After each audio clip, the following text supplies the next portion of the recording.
Shalom Elohim, salam hormat, salam kasih kepada ketiga pribadi, Bapa, Putra, dan Roh Kudus, ketiganya yang esa dan sudah ada di tengah-tengah muka bumi ini, mengambil casing tubuh Bapak Iman Lahagu, Bapak Aditya Nugrahanto, dan Bunda V. Hamdani.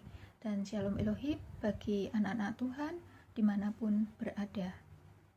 Saat ini saya rindu membagikan firman Tuhan yang ada di dalam 2 Korintus 3 ayat 16-17. Demikianlah firman Tuhan berbunyi. Tetapi apabila hati seorang berbalik kepada Tuhan, maka selubung itu diambil daripadanya. Sebab Tuhan adalah roh, dan di mana ada roh Allah, di situ ada kemerdekaan. Amin.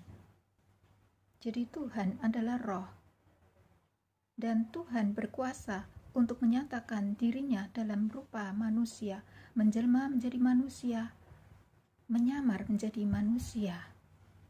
Dan itulah sesungguhnya konsep daripada inkarnasi. Hidup kekekalan itu sendiri.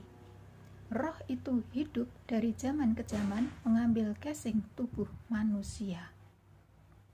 Malaikat saja bisa menyamar, seperti yang bisa kita baca di dalam kitab Kejadian, bagaimana malaikat menyamar menjadi manusia untuk menyatakan janji Tuhan kepada Abraham bahwa Sarah akan melahirkan anak.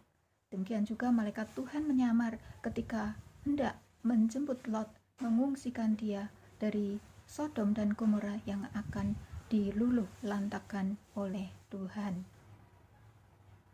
Jadi, apakah sulitnya bagi Tuhan untuk menyamar atau menjelma menjadi manusia, sedangkan malaikat saja menyamar menjadi manusia? Bahkan manusia pun dapat membuat cloning manusia, sedangkan kuasa Tuhan terlebih besar daripada malaikat ataupun manusia untuk mewujudkan dirinya menjadi manusia.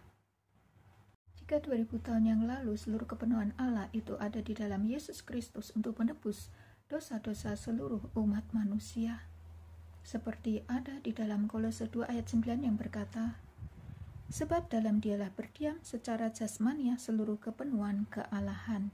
Maka di zaman Omega ini, roh itu kembali datang kedua kali, menyamar, berinkarnasi di dalam wadah manusia yang terpilih dan layak, yaitu di dalam diri Aditya Nugrahanto.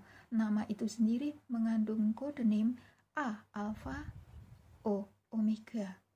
Dialah itu sendiri Imam Mahdi, Satria Piningit, Roh Alpha dan Omega, Jesus Christ, Isa Putra Maryam yang datang kedua kali untuk menghakimi umat manusia dan mendirikan kerajaan 1000 tahun damai. Jadi kedatangan Tuhan Yesus yang kedua kali di awan-awan itu adalah secara roh dan sudah terjadi 3 tahun yang lalu, dan manifestasinya di alam nyata ada di dalam casing tubuh Pak Aditya Nugrahanto. Jikalau manusia masih menunggu kedatangannya yang kedua di awan-awan, maka manusia akan terjebak di dalam penyesatan terbesar di akhir zaman ini oleh teknologi Project Bluebeam. Mari kita menguji diri kita masing-masing, apakah roh yang ada di dalam diri kita roh Tuhankah atau roh antikris? Sebab ketika yang ada di dalam diri kita adalah roh Tuhan, maka kita akan percaya dan menerima bahwa Tuhan Yesuslah datang kedua kali di dalam tubuh casing Aditya Nugrahanto. Tetapi sebaliknya, roh antikris akan menolaknya. Dan firman berkata, di mana ada roh Allah, di situ ada kemerdekaan. Merdeka daripada susunan batu-batu yang adalah gedung gereja yang selama ini menawan roh daripada anak-anak Tuhan untuk percaya kepada suara kebenaran. Tetapi firman juga berkata, ketika hati manusia mau berbalik kepada Tuhan, maka selubung-selubung itu akan diangkat dan anak-anak Tuhan akan mengerti kebenaran, dan kebenaran itu akan memerdekakannya. Amin. Demikianlah firman Tuhan yang bisa saya bagikan pada saat ini. Kiranya Tuhan Yesus memberkati kita semua. Haleluya. Amin.